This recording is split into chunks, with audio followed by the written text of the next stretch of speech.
तो आप देख रहे हैं त्रिशूर केरलम से प्रधानमंत्री नरेंद्र मोदी के रोड शो की तस्वीर। और बातचीत के लिए इस वक्त हमारे साथ फोन लाइन पर मौजूद है हमारे सहयोगी नीरज। प्रधानमंत्री नरेंद्र मोदी के रोड शो की तस्वीर हम देख रहे हैं त्रिशूर से। लोगों का भारी उत्साह है और प्रधानमंत्री की झलक पाने के लिए भारी संख्या में लोग भी जुटे हैं। कैसा माहौल है? कर रहे थे त्रिशूर के लोग, और आप देख रहे हैं कि इस भीषण गर्मी में भी इतनी बड़ी संख्या में लोग निकलकर प्रधानमंत्री को देखने के लिए, उनसे रूबरू होने के लिए यहाँ पर पहुंचे हैं। ये अपने आप में बड़ी बात है, क्योंकि दोपहर के समय खासतौर से इस समय तापमान काफी ज्यादा रहता है, लेकिन कई घंटे पहले यहाँ पर पहुंचे थे। और आप देखें प्रधानमंत्री के साथ सुरेश गोपी मौजूद हैं, जो त्रिशूर से भारतीय जनता पार्टी के पहले सांसद हैं जी। और इसके साथ साथ ही आप देखें कि पद्मजा जो यहाँ से उम्मीदवार है, पद्मजा वेणुगोपाल, जो केरलम के पूर्व मुख्यमंत्री रहे हैं, के करुणाकरन, उनकी पुत्री हैं, जो प्रधानमंत्री के साथ इस समय रोड शो में शामिल हैं जी। और भारतीय जनता पार्टी को एक विश्वास है कि प्रधानमंत्री की उपस्थिति उनके अंदर एक उत्साह का संचार करती है। और वो दृश्य आपको दिखाई भी दे रहे हैं कि किस तरीके से फूलों से स्वागत प्रधानमंत्री का किया जा रहा है, और किस तरीके से हाथों में भारतीय जनता पार्टी के झंडे लेकर बेसब्री से तमाम बुजुर्ग, बच्चे, बूढ़े, जवान सभी लोग इंतजार कर रहे हैं। आपको बता दें कि इससे पहले भी प्रधानमंत्री यहाँ पे केरल में और एक बड़ी जनसभा को प्रधानमंत्री ने संबोधित किया, और कई बातों का उन्होंने स्पष्ट उल्लेख किया कि यहाँ हमेशा से यूडीएफ और एनडीएफ की सरकार रहती है, और ये दोनों ही करप्शन के खेल में लंबे समय से बड़े खिलाड़ी हैं। लेकिन अगर जिस तरीके से केरल की जनता विश्वास व्यक्त कर रही है भारतीय जनता पार्टी की और उनके सहयोगियों की सरकार बनेगी, तो जो भी इस करप्शन के खेल में खिलाड़ी रहा है उसको सलाखों के पीछे पहुंचाया जाएगा। और बड़ी संख्या में आप देखें कि प्रधानमंत्री का स्वागत करने के लिए त्रिशूर के लोग इन दृश्यों में आपको दिखाई दे रहे हैं। बिल्कुल। और नीरज, प्रधानमंत्री नरेंद्र मोदी ने अपने केरलम की एक सभा में ये भी कहा था केरलम की जनता से कि आपको इनके एलडीएफ और यूडीएफ के बहकावे में नहीं आना है, उससे आपको सतर्क रहने की जरूरत है। ये प्रधानमंत्री नरेंद्र मोदी ने आह्वान किया वहां की जनता को। और इसके साथ हमने ये भी देखा कि त्रिशूर जो सीट है वो भी एक तरीके से महत्वपूर्ण सीट है, तो उस समीकरण को कैसे समझ सकते हैं? देखिए, बिल्कुल महत्वपूर्ण सीट है। और आप देखें कि भारतीय जनता पार्टी लगातार केरलम के अंदर अपने प्रदर्शन को सुधारती रही है। आप देखें कि 2016 के जो विधान पार्टी का जो प्रतिशत था वो 12% से थोड़ा सा ज्यादा था। 2021 के विधानसभा चुनाव होते हैं, जो प्रतिशत है वो बढ़कर करीब के आसपास पहुंच जाता है। 2024 की लोकसभा इलेक्शन में भी मतों का प्रतिशत लगातार बढ़ता है। तो ये कहीं ना कहीं भारतीय जनता पार्टी के अंदर एक उत्साह भी पैदा करता है। अभी कुछ समय पहले आप देखें कि तिरुवनंतपुरम में जो निकाय के चुनाव हुए थे, वहां पर भारतीय जनता पार्टी ने अपना मेयर बनाया और 101 में से 50 सीटें भारतीय जनता पार्टी ने जीती। तो ये अपने आप में पार्टी के जो ग्रोथ है खासतौर से केरलम के अंदर, उसको दर्शाता है। और आप देखें कि अगर हम त्रिशूर की, जैसा कि आप जिक्र कर रहे थे कि सुरेश गोपी जो यहाँ के सांसद है भारतीय जनता पार्टी के, उन्होंने इस सीट को जीता है। अब पद्मजा वेणुगोपाल जो चुनावी मैदान में उतरी हुई है भारतीय जनता पार्टी की तरफ से, इससे पहले उन्होंने 3 बार यहाँ से इलेक्शन लड़ा कांग्रेस पार्टी की तरफ से, और उतनी सफलता नहीं मिली। और उनका ये कहना है कि कहीं ना कहीं कांग्रेस के भीतर घात का जो सामना है वो उनको करना पड़ा, यही वजह से उनको हार मिली, और वो पार्टी से नाराज होकर भारतीय जनता पार्टी में आई, और भारतीय जनता पार्टी ने उनको त्रिशूर से बताया। बिल्कुल ठीक है नीरज, हम हमारे साथ बने रहिए। हमारे साथ हमारे वरिष्ठ सहयोगी विनोद मिश्र जी भी जुड़े हुए हैं। विनोद, प्रधानमंत्री नरेंद्र मोदी के इस रोड शो में जन समर्थन को यदि हम देखें तो हम ये देख पा रहे हैं कि लोग काफी उत्साहित हैं और एक तरीके से प्रधानमंत्री के प्रति भरोसा और विश्वास व्यक्त करते हुए नजर आ रही है केरलम की जनता। हेलो, हाँ, जैसा अभी आप सुन रहे थे, नीरज बता रहे थे त्रिशूर के बारे में, मैं थोड़ा सा प्रखर आप इसको थोड़ा बैकग्राउंड जोड़ देता हूँ कि एक तो त्रिशूर के बारे में जानिए कि त्रिशूर केरलम का कल्चरल कैपिटल है जी और कल्चरल कैपिटल होने के साथ साथ आप ये देखिए कि एक जमाने में ये कांग्रेस का एक मजबूत स्ट्रांग होल्ड हुआ करता था जी और उस कल्चरल कैपिटल में जैसे जो बैक टू बेसिक आप कहते हैं, तो ये बैक टू बेसिक देखिए कि लोगों में एक बीजेपी, ये बदला हुआ भारत जो विकास के साथ आप विरासत को जोड़ते हैं, तो ये कैसे एक विरासत को केरल में, ये मंदिरों का शहर भी है जी। आप इस शहर में देखेंगे कि त्रिशूर जो है वहाँ सबसे ज्यादा मंदिर भी है और इस पूरे मंदिर के इलाके में जिस तरह का एक इंक्रोचमेंट होता था, बीजेपी ने इसका प्रखर विरोध किया है। बीजेपी के साथ साथ जो आरएसएस का की जो यहाँ पे एक स्ट्रांग होल्ड है, वो कम से कम आप जब भी प्राइम मिनिस्टर पलक्कड़ से आए हैं, पलक्कड़ में ये बीजेपी की पहला वहाँ म्युनिसिपल कॉर्पोरेशन में उसकी अपनी सरकार बनी थी। अब एक बीजेपी के साथ में ये बात जब त्रिवेंद्रम में अभी बीजेपी की वहां पे सत्ता मिली है और त्रिवेंद्रम म्युनिसिपल कॉर्पोरेशन में बीजेपी के मेयर हुए हैं जी। तो एक बार प्राइम मिनिस्टर मोदी ने कहा था कि अहमदाबाद में पहली बार बीजेपी को सिर्फ अहमदाबाद मेयर का ही चुनाव जीतने का मौका मिला था जी। और अहमदाबाद मेयर के बाद बीजेपी वहां सत्ता में आई, स्टेट की सत्ता में आई और उसके बाद उसका एक डेवलपमेंट आप देख रहे हैं। तो ये कार्यकर्ताओं का उत्साह जो जहाँ पे होता है, जो ग्राउंड कनेक्ट होता है, उस ग्राउंड कनेक्ट का ही असर है कि आज करुणाकरन की जो केरलम की सबसे ताकतवर और सबसे बड़े स्टालवर्ट आप कह सकते हैं कि वहां के कांग्रेस के नेता थे, उनकी बेटी भी आज अगर वहां बीजेपी के टिकट से वहां चुनाव लड़ रही है जी। तो आप कह सकते हैं कि एक बड़ा शिफ्ट हुआ है, एक मेजर शिफ्ट हुआ है इन सारे इलाकों में और इन सारी जगहों में। और इन सारी जगहों पे जो आप ये नजारा देखते हैं प्राइम मिनिस्टर के इस रोड शो में, लोगों की वो भीड़ देखते हैं और दोनों जगह जो लोग देख रहे हैं, जिस तरह से चीयर्स कर रहे हैं, ये जो पीएम का एक रीच आउट है लोगों के साथ सीधे संवाद बनाने का, ये आप देश के किसी भी जगह में चले जाइए, अगर पीएम वहां जाते हैं तो सीधे लोगों से संवाद करते हैं, सीधे लोगों से जुड़ते हैं। यही जो पीएम का चुनाव में लोगों के साथ जुड़ना जो है वो पीएम को जननायक बनाता है जी। लोगों से सीधे संवाद करना और लोगों के सामने में अपने को दिखना, ये जो प्राइम मिनिस्टर का एक कॉन्फिडेंस है, यही जब प्राइम मिनिस्टर कोई बात करते हैं तो पूरे देश में इसकी एक अपील का एक इफेक्टिव उसका असर होता है। तो आज जब आप त्रिशूर में देख रहे हैं और लोगों को जिस तरह से आप चीयर्स करते हुए देखते हैं, तो मुझे लगता है कि देश में ऐसा शायद ही कोई लीडर होगा जो केंद्रीय नेतृत्व में होगा, किसी स्टेट में किसी ऐसे छोटे जगह पे चले जाए और हर लोग ये देखना चाहता है, वो सीधे मोदी से फेस टू फेस होना चाहता है जी। ये गौरव सिर्फ आज की तारीख में पीएम मोदी को है। तो ये जो पलक्कड़ का है, पलक्कड़ आप देखिए कि बीजेपी का पुराना स्ट्रांग होल्ड है। त्रिशूर में सुरेश गोपी के एमपी बनने के बाद ये एक संभावना बनी थी कि ये जो कोयम्बटूर से तमिलनाडु के सटे हुए जो केरल के वो इलाका है, उस इलाके में बैक टू बेसिक के लिए लोगों में जो एक छटपटाहट थी कि भाई उसकी अपनी ओरिजिनलिटी, उसकी पहचान जो इस कांग्रेस के लेफ्ट और यूडीएफ के पॉलिटिक्स में खत्म सी कर दी गई थी, वो चीजें लोगों के मन में कहीं से है। आज केरला एक तरह से उस सांस्कृतिक पुनर्जागरण के दौर में आ चुका है। आप देखिए केरल के थिएटर, केरल के आर्ट, वो सारे प्राइम मिनिस्टर के इस रोड शो में आप देखेंगे कि लोग किस तरह से उस रोड शो के स्वागत में अपने को उस मुखौटे के साथ में केरल के आर्ट, केरल के कल्चर को प्रतिबिंबित कर रहे हैं। तो ये जो एक स्पेसिफिक चीज आप देखते हैं, ये अंदर में एक सांस्कृतिक चेतना का जागरण का ये दौर है।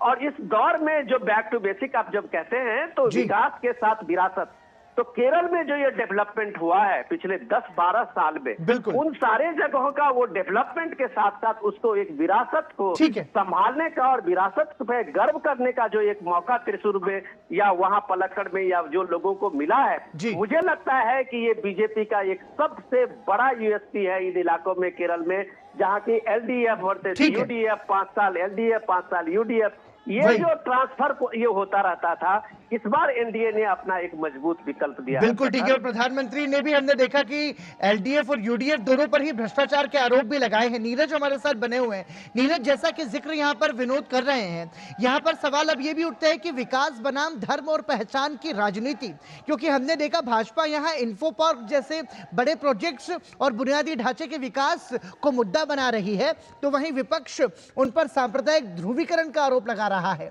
क्या त्रिशूर का मतदाता विकास के मोदी मॉडल पर मोहर लगाएगा?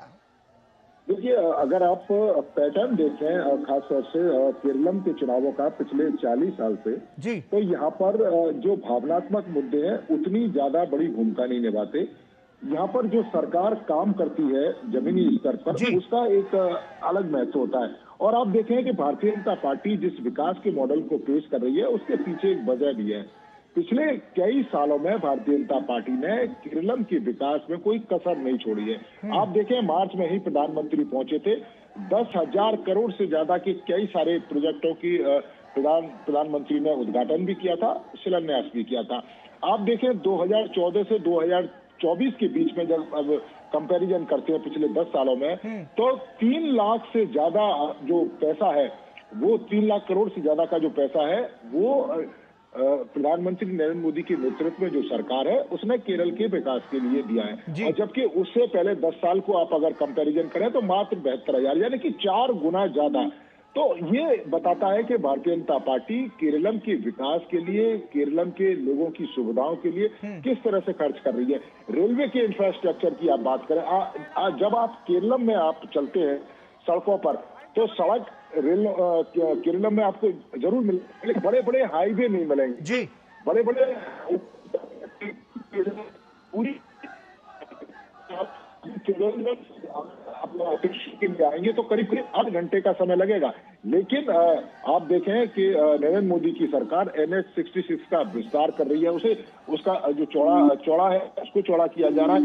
तो कई तरह के कई लाखों करोड़ों के जो प्रोजेक्ट हैं वो केरलम में भारतीय जनता पार्टी की सरकार ने यहाँ पर उनको दिए हैं। और यही कारण है, उसी विकास मॉडल को लेकर वो जनता के बीच में है और बार बार ये कह रहे हैं कि केरलम की जनता है उसके पास या तो LDF रहता है या UDF रहता है, लेकिन इस बार अगर वो बदलते हैं तो उनको एक नया केरलम मिलेगा। यहाँ के युवाओं को, यहाँ की महिलाओं की जो तमाम इच्छाएं जो हमेशा से दबी रह जाती थी, या क्योंकि या तो LDF की सरकार आती थी या UDF की सरकार आती थी, उनके पास कोई ऑप्शन नहीं रहता था। तो एक बेहतर ऑप्शन मुझको लगता है एक नए मॉडल के साथ भारतीय जनता पार्टी अपने सहयोगी दलों के साथ केरलम के चुनावी मैदान में है। ठीक है, हमारे साथ विनोद मिश्र भी जुड़े हुए हैं। विनोद, एक सवाल यहाँ उठता है कि क्या भाजपा अपने बढ़ते वोट शेयर को जीत में बदल पाएगी? क्योंकि 2021 में विधानसभा चुनाव में सुरेश गोपी जो थे, उन्होंने यहाँ से 31.3% वोट हासिल किए थे, जो 2016 में 19.46% के मुकाबले एक बड़ी छलांग थी। हालांकि वो तीसरे नंबर पर रहे थे, लेकिन ये अंतर बहुत कम था। तो क्या इस बार भाजपा इस बढ़ते ग्राफ को क्या जीत में बदल पाएगी? अगर आपने अभी देखा होगा थोड़े दिन पहले एक राज्यसभा के अभी जो पिछले सत्र में मास्टर सदानंद को आपने देखा होगा कि अपने पैर कटे हुए जो उनका कृत्रिम अंग था उसको उन्होंने टेबल पे रखा था उपराष्ट्रपति के परमिशन से। ये केरल की उसको ये दर्शाता है कि केरल किस दौर में किस राजनीति का एक शिकार हुआ था जो कुछ PFI के लोगों ने उनका काट लिया था, हाथ पैर काट लिया था, और किस तरह से मास्टर सदानंद ने वो स्ट्रगल किया था। तो ये इसी त्रिशूर के पलक्कड़ से कुछ ही दूर पे कुन्नूर का वो इलाका है। तो लोगों ने इस चीज को, इस सियासत को, कांग्रेस और EDF और LDF के सियासत को ये देख रहे हैं, जहां मास्टर सदानंद जैसे और ऐसे कई लोगों ने इस चीज को झेला है, जो अपनी पहचान और केरल की आइडेंटिटी, अपने विकास और अपनी विरासत को लेके जो अपना संघर्ष किया है। मास्टर सदानंद के उस छवि को जो उन्होंने पार्लियामेंट में सतपारा सभा में दिखाया था, तो जाहिर सी बात है लोगों में एक कहने के लिए जब बात सामने में आती है तो एक प्रखर रूप से उस चीज का कहीं ना कहीं से वो एक्सप्रेशन होता है। आज लोगों ने, जब आप लोकल बॉडी इलेक्शन में देखा कि लोग जिस तरह से जो जेनजी के बच्चे लोग थे, उन लोगों को कैसे बीजेपी का कैंडिडेट बना, और वो लोग काफी तादाद में पहली बार केरल के इतिहास में बड़ी तादाद में वहां लोकल बॉडी इलेक्शन में बीजेपी के कैंडिडेट ने जीत दर्ज की है। और वो ऐसे भी जो साधारण बैकग्राउंड से आने वाले लड़के लड़कियां सब चुनाव में लड़े हैं और वो जीत हासिल की है। ये दिखाता है कि ये केरल बदल चुका है। LDF और UDF की राजनीति जो दोनों को सेक्युलरिज्म को, सो-कॉल्ड सेक्युलरिज्म का चस्पा लगाता है, आज LDF कहता है कि UDF इस तरफ हो गया है, वो बीजेपी के साथ ले लिया है। UDF कांग्रेस कहती है कि LDF और बीजेपी में अपनी अंडरस्टैंडिंग है। वो इसलिए है कि दोनों मिलके ये साबित करना चाह रहे हैं कि केरल में बीजेपी यहाँ आके एक थर्ड फ्रंट बनाने जा रही है। ये आप जो आज त्रिशूर की वो भीड़ देख रहे हैं, रोड शो जो देख रहे हैं, इतने लोगों की तादाद देख रहे हैं, लंबे दूरी तय करते हुए पीएम का ये काफिला चल रहा है और हर जगह एक जैसा ही भीड़ आपको सामने में नजर आती है। तो ये बताने के लिए काफी है कि केरल में जो डर आजकल एलडीएफ और यूडीएफ के दोनों को है, बीजेपी को लेके और एनडीए के एक तीसरे फ्रंट को आने को लेके, वो इसलिए है। आज शायद उनके रात की नींद खराब हो जाएगी उन नेताओं की, जो अब तक ये बात दे रहे थे, लोगों में एक नैरेटिव दे रहे थे कि वो कह रहे थे कि एलडीएफ पे विजयन कहते हैं कि वो ये जो पूरा का पूरा कांग्रेस है वो बीजेपी के साथ मिल के कैंडिडेट डिसाइड कर रहा है। राहुल गांधी के पार्टी के लोग कहते हैं कि केरल के जो मुख्यमंत्री हैं विजयन, वो राहुल गांधी का क्रिटिसाइज करता है, कभी पीएम का क्रिटिसाइज नहीं करता है जी। ये सारे लॉजिक, इसका जवाब ये भीड़ है। और ये क्राउड जो रैली में आप देख रहे हैं वो इस बात को बताता है कि वो पुराने नैरेटिव जो सेक्युलरिज्म के नाम पे आप इस केरल में इसी जगहों पे आप देखिए कि संघ के 100 से ज्यादा कार्यकर्ताओं ने अपना बलिदान दिया है जी, सिर्फ इस बात के लिए कि उसमें भारत की पहचान, भारत की अस्मिता, भारत की शाश्वत संस्कृति की बात जब की है तो उसको ये सजा मिली थी। आज उसकी ये आप जब देखते हैं ये समर्थन, तो देखिए कि उनका वो बलिदान इन त्रिशूर में, पलक्कड़ में और ऐसी जगह पे किस तरह काम किया है कि लोग एकदम अपना एक्सप्रेशन इस तरह से दे रहे हैं कि पीएम के इस रोड शो में घंटों इंतजार करके एक झलक देखने के लिए, एक झलक अपना दिखाने के लिए लोग किस तरह से चीयर्स कर रहे हैं वो आप देख रहे हैं। ये एक दिन में नहीं होता प्रखर, इसके लिए पीढ़ियां खप जाती है जी। इसके लिए कोई एक दिन का ये काम नहीं होता है जब एक पार्टी का इतना बड़ा मास बेस बनता है। ये पार्टी के उन कार्यकर्ताओं के पसीने की, खून की, ये सारे उनकी कमाई होती है जब बरसों बाद एक मजबूत संगठन बनता है। आज बीजेपी के पीएम मोदी के नेतृत्व में उसका वो कॉन्फिडेंस दिया है। वो कॉन्फिडेंस चाहे आप पूरी चली जाइए, चाहे नॉर्थ ईस्ट के उस मेघालय के किसी अंचल में चले जाइए, वो बीजेपी के कार्यकर्ता है जो ग्राउंड पे उन्होंने मेहनत की है और पीएम जहां जाते हैं उनके स्वागत में पलक छावनी बिछाते हुए लोगों की भीड़ और एक हुजूम खड़ा होता है। ये एक दिन में नहीं होता है प्रखर, इसमें लाखों कार्यकर्ता, लाखों लोगों ने अपना पसीना बहाया है और ये दिखाता है कि त्रिशूर की लड़ाई इस बार तीनों पार्टियों में, बीजेपी, कांग्रेस के एलडीएफ, यूडीएफ और लेफ्ट के एलडीएफ, ये तीनों का एक मजबूत संघर्ष देने वाला है। जो बात नीरज कह रहे थे कि ये बात अभी साथ में सामने में आया है कि एक प्रोग्रेसिव केरलम के नाम पे सिर्फ एक झूठ बोला गया था। आज अगर वहां देखिए तो सबसे ज्यादा गरीबी है, सिर्फ सबसे ज्यादा माइग्रेशन है, सबसे ज्यादा पलायन है, सबसे ज्यादा तुष्टीकरण है। वहां जिस तरह से आज मुस्लिम लीग पूरे कांग्रेस के पॉलिटिक्स पे हावी है, इस बात की चर्चा केरल के पॉलिटिक्स में लोग दिल्ली में नहीं करते। यहाँ उसको सेक्युलरिज्म के नाम पे वहाँ कुछ दूसरे नैरेटिव में आप छोड़ देते हैं, लेकिन लोग बताता है कि ये सारे नैरेटिव झूठ है और लोगों ने किस तरह से एक नए विकल्प को, एनडीए के विकल्प को सामने में इस बार जब लोकल बॉडी इलेक्शन में लाया था, वो डर आज किसी न किसी रूप में एलडीएफ और यूडीएफ दोनों को है प्रखर।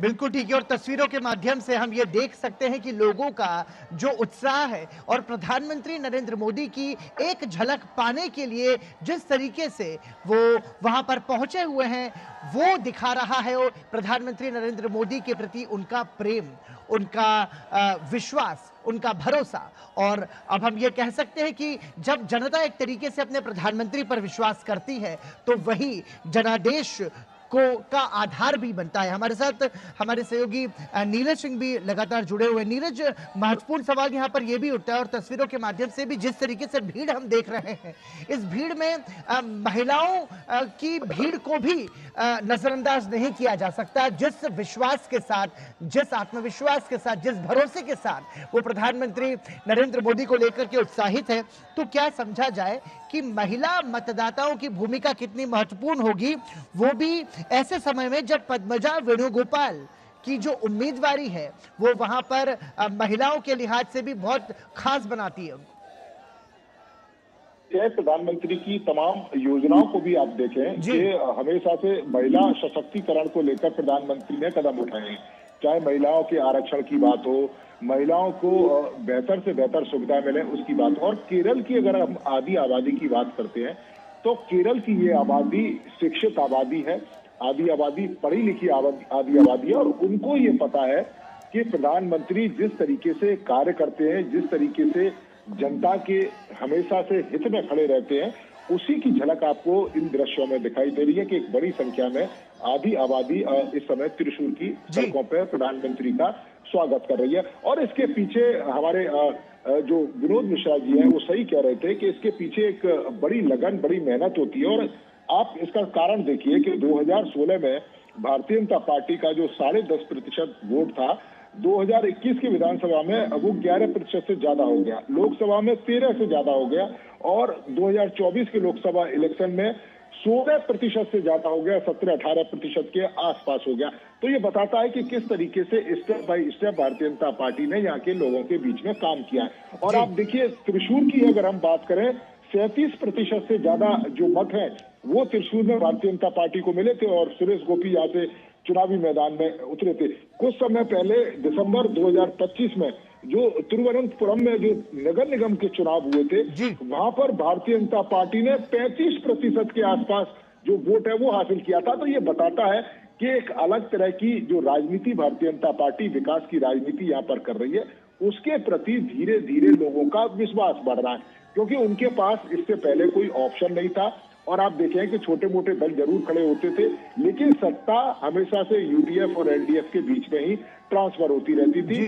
जो यूडीएफ वादे करता था, एलडीएफ उन्हें पूरा करने की बात कहते सत्ता में आता था, एलडीएफ जो वादे करता था और यूडीएफ में पूरा करने की बात सत्ता में आता था। और आप देखिए इसका सबसे बड़ा उदाहरण है अयप्पा मंदिर में जो गोल्ड चोरी हुआ था, उसमें यूडीएफ और एलडीएफ दोनों ही पार्टियों के जो नेता हैं वो शामिल हैं, और दोनों ही एक दूसरे के ऊपर प्रहार कर रहे हैं। और ये देखिए किस तरह की राजनीति है कि केरलम के अंदर कांग्रेस पार्टी ये कहती है कि जो एलडीएफ है वो भारतीय जनता पार्टी की बी टीम है, और एलडीएफ के मुख्यमंत्री कहते हैं कि कांग्रेस पार्टी भारतीय जनता पार्टी की बी टीम है इस केरलम के अंदर। जबकि पूरे देश में इंडी गठबंधन में वाम दल जो केरलम है वो कांग्रेस पार्टी के साथ है, तमिलनाडु में साथ है।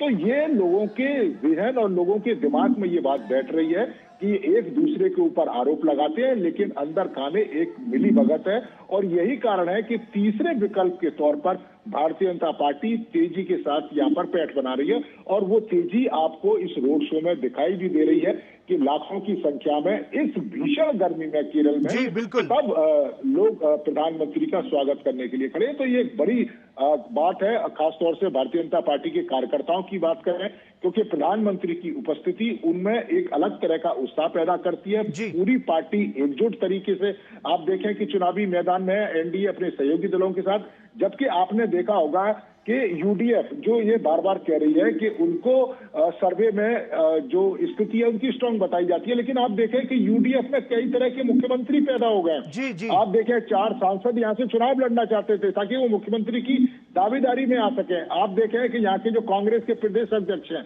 उनके समर्थक कहते हैं कि प्रदेश अध्यक्ष को मुख्यमंत्री बनाया जाए। आप देखें शशि थरूर, उनके समर्थक उनको प्रोजेक्ट करते हैं कि उनको मुख्यमंत्री बनाया जाए। केशव वेणुगोपाल का एक अलग तरह का खेल चल रहा है, और उनके जो समर्थक हैं वो चाहते हैं कि केशव वेणुगोपाल को मुख्यमंत्री बनाया जाए।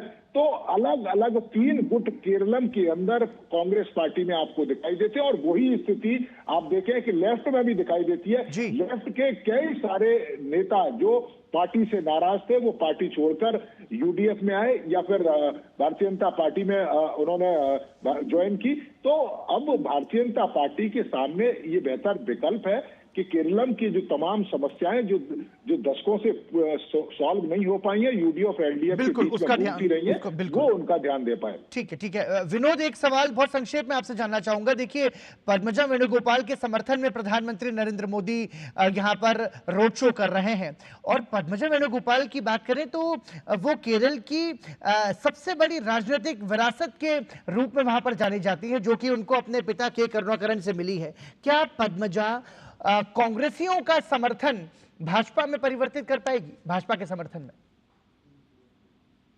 सबसे इम्पोर्टेंट चीज समझने की जरूरत ये है कि जिस विचारधारा को लेके केरल की राजनीति अभी तक होती रही थी, और वो विचारधारा जो सेकुलरिज्म का था, वो जी। सेकुलरिज्म को की विचारधारा किस तरह से पूरी तरह से आप ये देखिए कि अपीजमेंट में बदल गया, और उस अपीजमेंट को एक्सपोज किया है केरल में। पिछले दिनों जो आपने देखा था वक्फ आंदोलन के, वक्फ बोर्ड के जो पार्लियामेंट में चर्चा चल रही थी जिस समय में, उसके अमेंडमेंट को लेके, जी।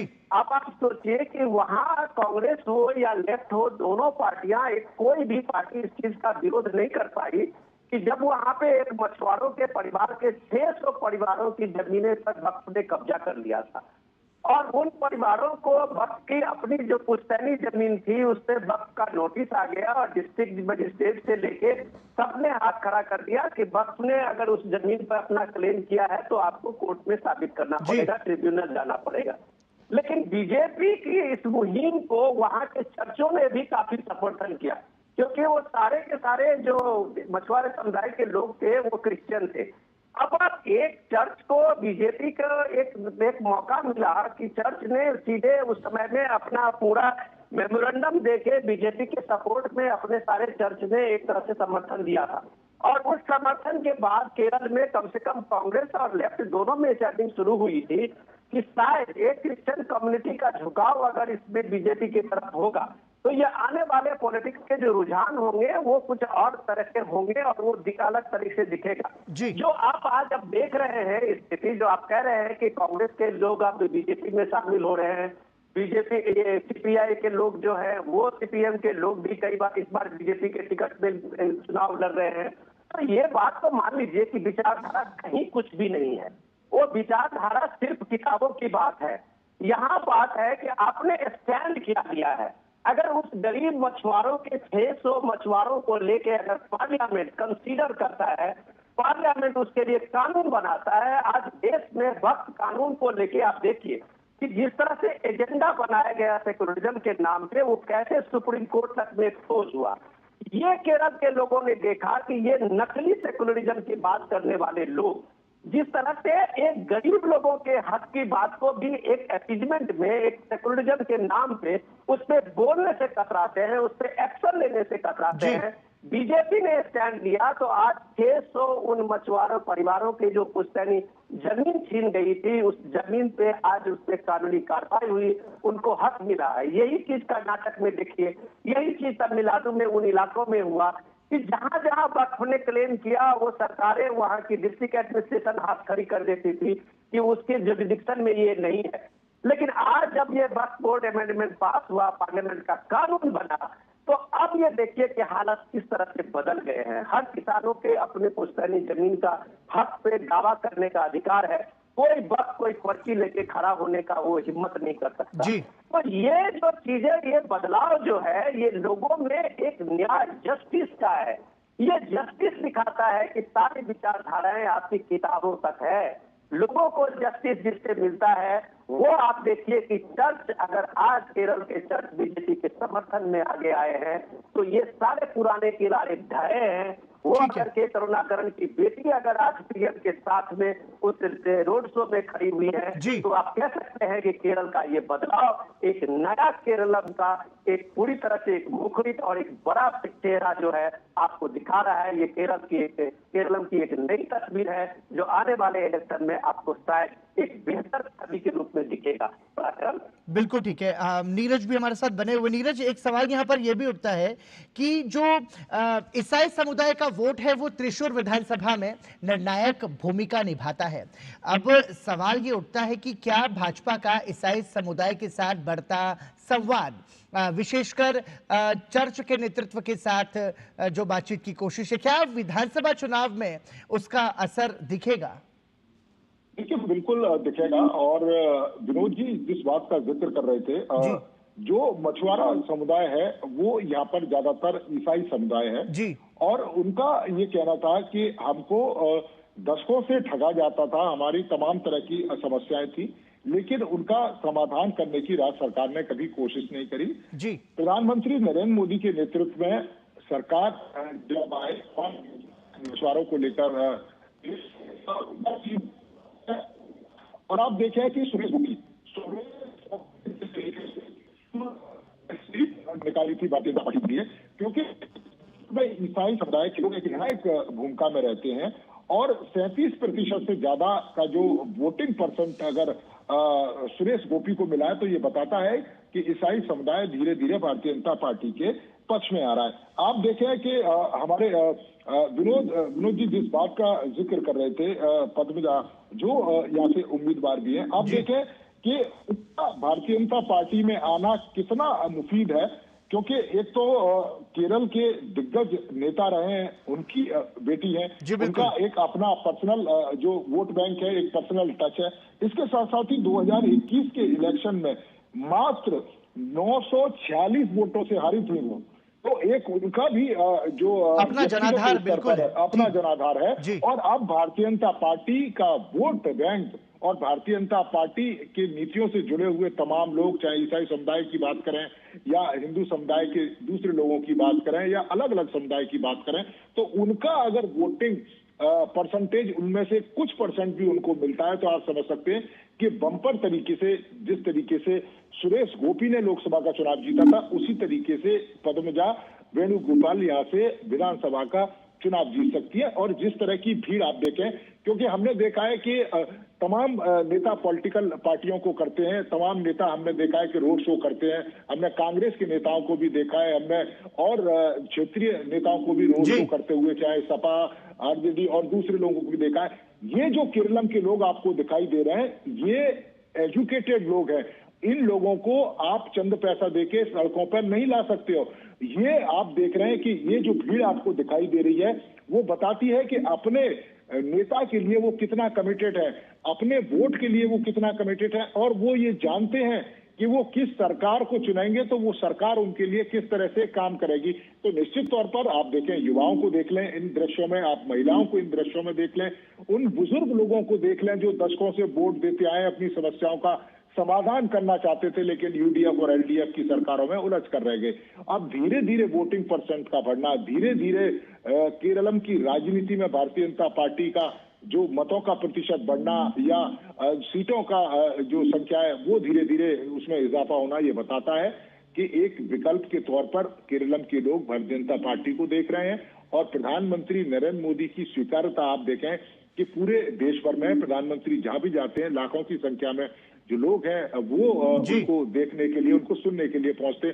और यहाँ आप देखें कि प्रधानमंत्री ने भी जो केरल का परंपरागत वाद्य यंत्र है उसको ढोल बजाकर एक तरीके से अपने चुनावी सभा की शुरुआत की थी। तो केरल की संस्कृति से उनका किस तरह से जुड़ाव रहा है। केरल के कई मंदिरों में प्रधानमंत्री आए हैं, सांस्कृतिक शहर की बात विनोद मिश्रा जी कह रहे थे, बिल्कुल सही कह रहे थे। और यहाँ पर भी प्रधानमंत्री कई बार यहाँ पर पहुंचे, गुरुवायूर मंदिर में प्रधानमंत्री ने पूजा करी है। तो संस्कृति को लेकर और सभ्यता को लेकर और उसको किस तरीके से पुरानी परंपराओं के साथ साथ आधुनिकता में किस तरीके से आगे लेके जाया जा सकता है, उसकी एक नीति और उसकी एक सोच प्रधानमंत्री ने पेश की है। और यही कारण है कि ये सोच और जो उनकी जो नीतियां, उनके समर्थन में ये तमाम लाखों की संख्या में लोग आपको